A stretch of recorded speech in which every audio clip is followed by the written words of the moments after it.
నమస్తే, జై Sri Ram. Welcome to my channel. నేను మీ సుధీష్ రెడ్డి. ఈ రోజు మనం మాట్లాడుకున్నాం Bigg Boss season 8 Telugu day number 23 గురించి అండ్ ఎపిసోడ్ నెంబర్ 24 గురించి. నేను ఎక్కడైతే ముగిసిందో ఈ రోజు అక్కడి నుంచే మొదలు పెట్టాడు బిగ్ బాస్. నిన్న ముగింపు గురించి నేను నిన్న ఎపిసోడ్ లో మాట్లాడలేదు, ఎందుకంటే ఇది కొనసాగు జరుగుతుందని నేను ఎక్స్పెక్ట్ చేశా అండ్ దాని గురించి ఆగి ఈ రోజు క్లారిటీగా మాట్లాడదాం అని అనుకున్నాను.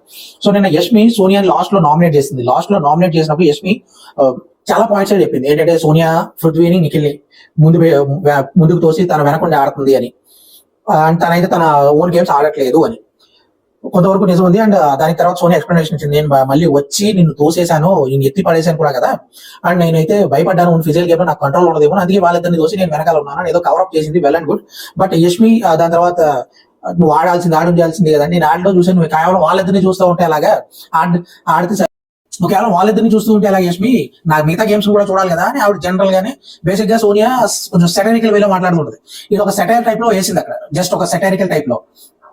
దాన్ని ఆ చిన్న ముక్కని అక్కడ ఎక్కువ స్పేస్ లేదు. ఇంతకుముందు సోనియా చేసేది, ఫస్ట్ వీక్ లో సోనియా చేసింది, ఎంత స్పేస్ ఉంటే దాన్ని దూసుకెళ్ళిపోయి అది సెంటీమీటర్ చాలా కిలోమీటర్ దూసుకెళ్ళిపోవడం అంటే చూసారా, అలా సోనియా చేసేది. ఇప్పుడు యష్మి దాన్ని అందుకొచ్చుకుంది. అప్పట్లో మాటలు వచ్చేది కొంచెం మాటలు గట్టిగానే వసపోసినట్టున్నాడు బిగ్ బాస్ తీసుకొచ్చి, కొంచెం గట్టిగానే మాటలు పెట్టుకుని నువ్వు ఎలా అంటావు, నువ్వు అమ్మ అక్క అనేది కూడా ఏంటి ఆ ఇంటెన్షన్ కరెక్ట్ కాదా, దాన్ని మేము ఎలా పోటీ చేయొచ్చు, నువ్వు కావాలనే చేస్తున్నావు, వాళ్ళు నువ్వు నీ గేమ్ ప్లానింగ్ ని వాళ్ళు యూజ్ చేయడానికి బకరాలు చేస్తున్నావు వాళ్ళిద్దరిని. ఇక పృథ్వీ కానీ నిఖిల్ కానీ ఈ పాయింట్ లో ఏం మాట్లాడలేదు. అది వెల్ అండ్ గుడ్, ఎందుకంటే ఇద్దరు కూడా ఇద్దరే సోనియా తన వైపు తన మాట్లాడుకోగలదు, యష్మి తన వైపు తన పాయింట్ పెట్టుకోగలదు. కాబట్టి ఇద్దరిని కొట్టుకునే వాటి కాసేపు అన్నట్టు ఇంటి సభ్యులు అందరూ వదిలేశారు. Well and good. ఆ తర్వాత యష్మి అక్కడతో ఆపేయకుండా చాలా చాలా డ్రాగ్ చేసింది ఆ విషయాన్ని. డ్రాగ్ చేస్తూ చాలా మాటలు తూలింది యష్మి. ఆవిడ ఒక మాట తోలితే 100 మాటలు తూలింది. ఏంటంటే ఒకటి, అమ్మాయిలందరూ కూడా తప్పేనా నీ దృష్టిలో అని, అది అక్కడ చెప్తాను కదా, క్యాజువల్ సెటరికల్ వేలో అన్న డైలాగ్ అది కూడా ఓవీడ్ ఆఫ్ ద కాన్వర్సేషన్ లో అక్కడ జరిగిన సిచ్యువేషన్ ఏంటి, ఆవిడ అన్న నువ్వు పృథ్వీని వాళ్ళని ముందుకెత్తి తోస్తున్నావు, అక్కడే ఉండిపోతున్నావు, నువ్వు నీ గేమ్ ఆడట్లేదు, నేను బయటకు వచ్చి ఆడాను, నువ్వు చూడట్లేదా, లేదు నాకు కనిపించి నువ్వు పృథ్వీని వాళ్ళిద్దరిని చూస్తూ ఉంటే అలాగే నా గేమ్ కూడా నువ్వు చూడాలి కదా అని సెటరికల్ వేలో అన్నది ఆవిడ. దానికి వేరే వేరే అర్థాలు ఎన్నో తీసుకుని, అంటే సగం సెటైర్ లా తీసుకుంటే అక్కడ హీట్ ఆఫ్ ద మూమెంట్ ఆవిడికి అర్థమై ఉండదు. ఓకే బేబీ అర్థమైన ఇక్కడ మాకు ఛాన్స్ దొరికింది కదా అని తీసుకుని వాడేసుకుందాం అనుకుంది, కానీ ఇక్కడ బాగా ఎక్కువ నెగిటివ్ అయిపోయింది. ఎందుకంటే అమ్మాయిలందరినీ ఆవిడ అలాగే చూస్తుందా, ఆ తర్వాత వీళ్ళ మధ్య ఉన్న రిలేషన్ గురించి ఆవిడకి అనవసరం, అండ్ ఆవిడ నిఖిల్ చీఫ్ గా ఏం మాట్లాడాడో ఎందుకు తీసుకున్నాడో అనేది కూడా ఈవిడికి అనవసరం. ఆ పాయింట్ లో స్టిక్ అయి మాట్లాడాలి తప్ప అనవసరమైన విషయాలు తీసుకొచ్చి గెలకడం కరెక్ట్ అయితే కాదు. సోనియా ఒక పాయింట్ మెచ్చుకోవాల్సింది ఏంటంటే ఫస్ట్ నుంచి లాస్ట్ వరకు ఏం మాట్లాడిందో ఆ పాయింట్ స్టిక్ ఆన్ అయి ఉంది. అండ్ దాని తర్వాత ఈవిడ ఎన్ని మాటలు తోలుతున్నా కంట్రోల్ గా సమాధానం ఇచ్చుకుంటూ తర్వాత లోపలికి వెళ్ళి సెటిల్ అయిన తర్వాత ఇంకా ఆగింది, ఇంకా ఈవిడికి ఆయాసం అయిపోయింది, ఇంకా ఓపిక లేదు అన్న తర్వాత వెళ్ళి ఇచ్చిన ఎక్స్ప్లెనేషన్ కూడా ఇదే పాయింట్ చెప్పింది, నేను నిన్ను ఎత్తి పడేసా, నువ్వు పృథ్వీ నిన్ను ఫిజికల్ గా టచ్ చేసి ఇక్కడ అక్కడి నుంచి ఇలా గెట్టాడు అంత క్లియర్ గా చెప్పినప్పుడు నేను ఎత్తి పడేసిన విషయం నీకు ఎందుకు గుర్తు రావట్లేదు, అందుకే అంటున్నా నువ్వు వాళ్ళిద్దరే కాదు మమ్మల్ని కూడా చూస్తూ ఉండు అని గేమ్ లోనే సెటారికల్ గా చెప్పాను, అది నీకు అర్థం కావట్లేదు, అయితే నేను ఏం చేయలేను అంటే ఈవిడ లేదు నువ్వు ముందు నుంచి అలాగే చేస్తున్నావు, ప్రతిదీ ఇలా తిప్పి ప్లేట్లు చేసి మాట్లాడతాం అనేది ఏదేదో మాట్లాడుతుంది. బట్ యష్మి అర్థం చేసుకోవాల్సింది ఏంటంటే ముందు ఎదుటివాడు ఏం చెప్పాడో అర్థం చేసుకోవాలి. లేదా ముందు నుంచి ఈ టార్గెట్ అయితే సోనియా ఉంది 2 వీక్స్ నుంచి, అండ్ సోనియా ఇచ్చిన ఎక్స్ప్లెనేషన్ కూడా క్లారిటీగా ఏమొచ్చింది, నేను నీ క్లాన్ లో ఉన్నప్పుడు అప్పుడు నాతోనే నీకు ప్రాబ్లం, తర్వాత నేను నీ క్లాన్ నుంచి బయటకు వచ్చేసాక అంతే ఫిజికల్ గానే అడగలేదు కదా. ఇప్పుడు టీం అన్నప్పుడు ఒక్కొక్కరికి ఒక్కొక్క స్టాండర్డ్ పుష్ చేసుకుంటూ ఆడడం కూడా ఒక స్ట్రాటజీ.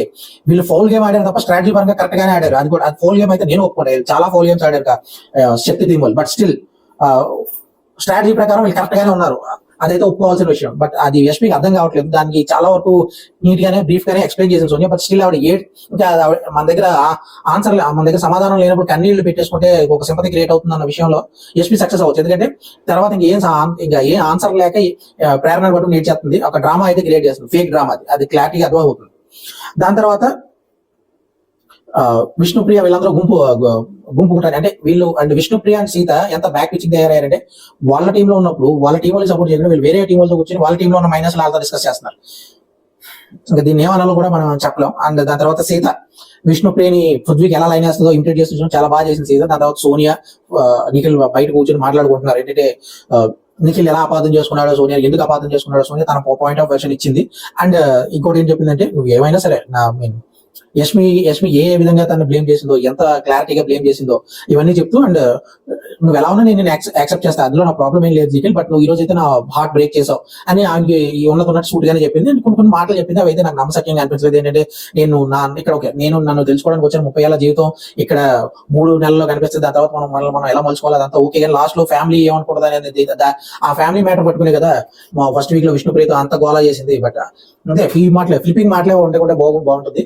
బట్ మేబీ ఈ స్టేట్మెంట్ అయినా తప్పు అయ్యండాలి, లేదా అక్కడ ఆ స్టేట్మెంట్ అయినా తప్పు అయ్యండాలి. రెండింటిలో ఏదో ఒకటి అయితే తప్పు. ఈ రెండు చెప్పింది ఈవిడే కాబట్టి ఏది తప్పు అంటే అక్కడ ఆ సందర్భంలో అది వాడుకుంది, లేకపోతే ఇక్కడ ఈ సందర్భంలో ఈ పాయింట్ మాట్లాడుతుంది అంతే. అంతే రాత్రి పంచాయతీ ముగిసింది అనగానే పొద్దున్నే జైలు ఉకేష సాంగ్ లోంచి కృష్ణ ముకుంద మురారి దోచే సాంగ్ ఉంటుంది కదా, జూనియర్ ఎన్టీఆర్ గారు ఆ సాంగ్ వేశారు, అందరూ బాగా డాన్స్ చేశారు. ఆ తర్వాత నిఖిల్ గురించి విష్ణుప్రియ పృథ్వీ మాట్లాడుకుంటున్నారు. పృథ్వీకి నిఖిల్ గురించి బాగా ఎవరి దగ్గర ఏ మాట కావాలో మాట మాట్లాడతాడు, ఎందుకంటే ఎవరి మనసు నొప్పిద్దాం అనుకోడు, కొంచెం నారదులే చేస్తుంటాడని చెప్పి. కాకపోతే పెద్ద నారదుని గురించి చిన్న నారదుల దగ్గర చెప్పినాడని మర్చిపోయాడు ఎవరన్నా విష్ణుప్రియ. ఇవేంటో లాస్ట్ లో మాట్లాడుకుందాం ఏం చేసింది ఆ నారదుని పనులని. ఆ తర్వాత వీళ్ళ ఎదురు ఫ్లటింగ్ ఏదో నడిచింది, మంచం మీద కూర్చొని కళ్ళలో కళ్ళు పెట్టుకుని ఏదో చూస్తున్నారు కదా, దరిద్రం మనకంతా ఎందుకని పక్కకి తీసి నెక్స్ట్ ఇమీడియట్ గా ఈ సుత్తి పట్టు బొమ్మ కొట్టు అనే టాస్క్ పెట్టినప్పుడు ఆల్రెడీ శక్తి టీంకి నిఖిల్ ఉన్నాడు చీఫ్ కింద, కాంతారా టీమ్ కి ఎవరు చీఫ్ గా లేరు కాబట్టి ఆ చీఫ్ ని మీద ఉన్న 10 మందిలో ఎవరైనా కావచ్చు. సో ఇలా 10 బొమ్మలు పెట్టి ఆ 10 బొమ్మల్లో ఎవరిదైతే లాస్ట్ వరకు మిగతా బొమ్మ పగిలిపోకుండా వాళ్ళే చీఫ్ అని చెప్పారు.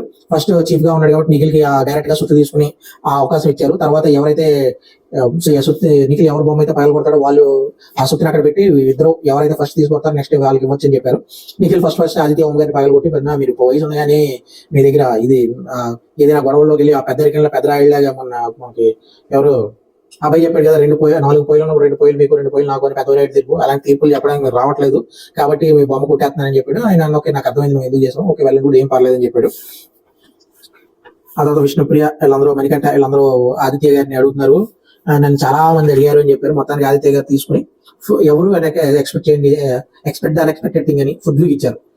వీళ్ళ ఇక్కడ స్ట్రాటజీ బాగుంది, అది ముందు పృథ్వీ ఏమో తీసుకెళ్లి మణికంఠ పాలు కొట్టేసేది. నీకు సేమ్ పృథ్వీ అంత ఆలోచించరు, ఓన్లీ ఎమోషన్ వెళ్ళిపోతాడు, ఇదే వాడతారు పాప ఎక్కువ. సో ఆ ఎమోషన్ వెళ్ళిపోయి మణికంఠ కూడా వేయడం, ఎందుకంటే అతను మొన్న ఏదైతే నామినేషన్ లో పాయింట్ చెప్పాడో సేమ్ పాయింట్ మీద వెల్ అండ్ గుడ్. దాని తర్వాత నిఖిల్ తీసుకుని సీతకి ఇచ్చాడు. సీత యష్మిని కొట్టింది, ఏమని చెప్పిందంటే నువ్వు ఆల్రెడీ చీఫ్ అయ్యావు కాబట్టి మళ్ళీ చీఫ్ అవుతావు, పక్క వెళ్ళి ఆడుకో అని చెప్పింది. మంచిదే. మణికంఠని బొమ్మ కొట్టేసాక ఈయన కిచెన్ లోకి ఆదిత్య గారి దగ్గరికి వెళ్ళి చాలా బాగా ఆడారు అన్నాడంటే, నేను ఎప్పుడు ఆడతాను నీకు గురించి తెలిసిందే అన్నాడు ఆయన. ఈ లోపు సో ప్రేరణ చెప్తుంది ఆదిత్య గారికి వస్తే సోనియాకి ఇస్తారేమో చూడాలి అని. వీళ్ళు ఎవరు స్ట్రాటజీ వాళ్ళు ఈ లోపు మణికంఠ డోర్ లోపల ఉన్నారు, వీళ్ళు డోర్ తీయగానే మణికంఠ డోర్ పట్టుకుని నిఖిల్ తోసుకెళ్తుంటే నువ్వు ఎవరిస్తావు చెప్పి చేస్తాను, నేను ఎందుకు చెప్తాను నీకు అదలవా అన్నాడు. ఈ లోపు యష్మి అండ్ ఆదిత్య గారు నిఖిల్ వెళ్ళడానికి హెల్ప్ చేసి నిఖిల్ ఎలా చూసుకున్నారు. అండ్ నిఖిల్ నెక్స్ట్ సోనియాకి ఇచ్చాడు. సోనియా నబిల్ ని కొట్టింది. నబిల్ తల కొట్టి ఏం చెప్పిందంటే నీకు హ్యూమానిటీ లేదు, ఇది లేదు అని ఏదో సోజ్ అంతా చెప్పింది. నబిల్ అదతో ఇంటరాక్ట్ అవ్వలేదని నబిల్ తర్వాత ఒక్కొక్కరి దగ్గరికి వెళ్ళి నీతో ఇంట్రాక్షన్ లేదా అంటే ఇంట్రాక్షన్ కరెక్ట్ గానే చేశాడు నబిల్.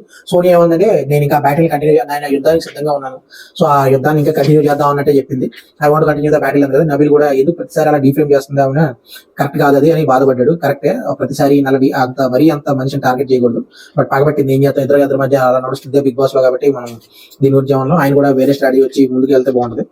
దాని తర్వాత నిఖిల్ మళ్ళీ నైనికాకి ఇచ్చాడు. నైనికా విష్ణుప్రియని అవుట్ చేసింది.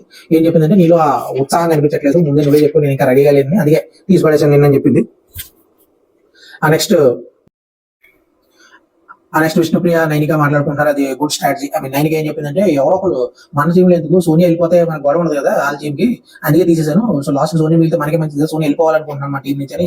వీళ్ళెవరికి సోనియా నచ్చట్లేదు, ఎందుకంటే ఆవిడ పృథ్వీని నిఖిల్ ఫ్రెండ్షిప్ వీళ్ళకి కుదరట్లేదు, నిఖిల్ వీడి మాట వెంటనాడు అని ఒక స్ట్రాంగ్ దీనిలో ఇందాక మళ్ళీ యష్క స్టేట్మెంట్ కూడా బాగా, స్ట్రాటజీ కూడా బాగానే ఉంది. యష్మి స్ట్రాటజీ కూడా ఏంటంటే మన క్లాన్ నుంచి ఎందుకు ఎవరు చెప్పారు, మనం ఆల్రెడీ తక్కువ ఉన్నాం, పక్క క్లాన్ నుంచి మనం చీప్ మొత్తం మనకి స్ట్రెంత్ పెరిగినా మన టైం అందరూ ఆల్మోస్ట్ అవుట్ అయిపోయారు, ప్రేరణ మాత్రం పీకేదే ఉంది ఏమీ లేదు కాబట్టి పక్క అది చాలా మంచి స్ట్రాటజీ అది.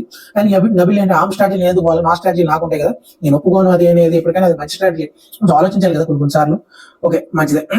దాని తర్వాత ఈ స్ట్రాటజీ గురించి విష్ణుప్రియ నైనికాకి పృథ్వీకి ఏదో ఆర్గ్యుమెంట్ చేయాలి. విష్ణుప్రియ ఈ టాపిక్ ఏదో ఫ్రాంక్ ఏదో గేమ్ ప్లే చేశారు వాళ్ళు అక్కడ. దాంట్లో పృథ్వీ నేను నాకు వస్తే కానీ నేనే కూడా నైనికాకి చెప్పాడు. దాని తర్వాత మళ్ళీ విష్ణుప్రియ నిఖిల్కి మధ్య హ్యామర్ విషయంలో గొడవ చేస్తే అందరూ కలిసి విష్ణుప్రియకి సింగిల్ హ్యాండెడ్ గా సపోర్ట్ చేశారు. అండ్ దాని తర్వాత వెళ్ళి సోనియాని ప్రేరణకి ఇచ్చింది. ప్రేరణ సోనియాని తీసుకుని మీలో ఆకలి కనిపించట్లేదు అని చెప్పి ఆకలి ఏదో ఒకటి మొత్తానికి ఏదో తీసి పడేసిన గొడవలు. తర్వాత మనకంటే తక్కువ తీసుకుని నైనికాకి ఇచ్చాడు. నైనికా పృథ్వీని తీస్తుంది, నాకు తీసేస్తా అన్నారు కదా, అందుకే నేను తీసేస్తాను, గొడవ లేదు, పక్కకు పోని చెప్పింది. తర్వాత పృథ్వీకి వస్తే పృథ్వీ సీతకి ఇచ్చాడు, సీత నైనికాని తీసింది. ఏంటంటే నేను నా మాట మీద నిలబడదాం అనుకుంటున్నాను, నేను నిలబడే చూడు మీద యశ్మి చెప్పలేసుకునేది మాటల మీద నిలబడుతుంటాను. నాకు యశ్మి ఏదైతే మాట తీసాను నేను కూడా ఆల్రెడీ అయ్యావు కాబట్టి మళ్ళీ తీసేస్తాను. తర్వాత నైనిక బాధపడింది, సీత వచ్చి ఓదార్చింది. నేను ఎలా అయితే చేసి ఉండేదాన్ని కాదు అని చెప్పి బాధపడింది. బట్ నేను నా మాట మీద నిలబడాలి, నేను ఇప్పుడు ఫేర్గా లేకపోతే చీప్ అయ్యాక ఇంకా ఎలా ఫేర్గా ఉంటాను, అసలు ఫేర్ అండ్ లవ్లీ కూడా తెచ్చుకోలేదని ఫీల్ అయింది. బట్ ఇక మంచిదే, ఒకే మాట మీద నిలబడడం అనేది మనకి ప్రతిసారి మాటలు మార్చకుండా. సీత కొద్దిగా కొంచెం ఆ లక్షణాలు అనేవి బాగానే ఉంటాయి. బట్ ఒకే టీంలో బ్యాక్ బీచింగ్ చేయడం అనేది నాకు కొంచెం కరెక్ట్ అనిపించట్లేదు. ఆ తర్వాత మళ్ళీ నైనికాకి డైరెక్ట్ అవకాశం ఇచ్చాడు, బాస్ ప్రేరణకి ఇస్తాను అందరూ అనుకున్నారు, కానీ అన్ఎక్స్పెక్టెడ్లీ సీతకి ఇచ్చి చీప్ అవ్వమని చెప్పింది. ఆ తర్వాత సీత చీఫ్ అయింది. సో అక్కడతో సీతకి ఆ బ్యాజ్ ఇచ్చారు. అండ్ తర్వాత వీళ్ళు ఒక్కొక్కరు గ్రూప్ ఫస్ట్ శక్తి క్లాన్ కూర్చొని మాట్లాడుకున్న అందులో సీత కూడా ఉంది.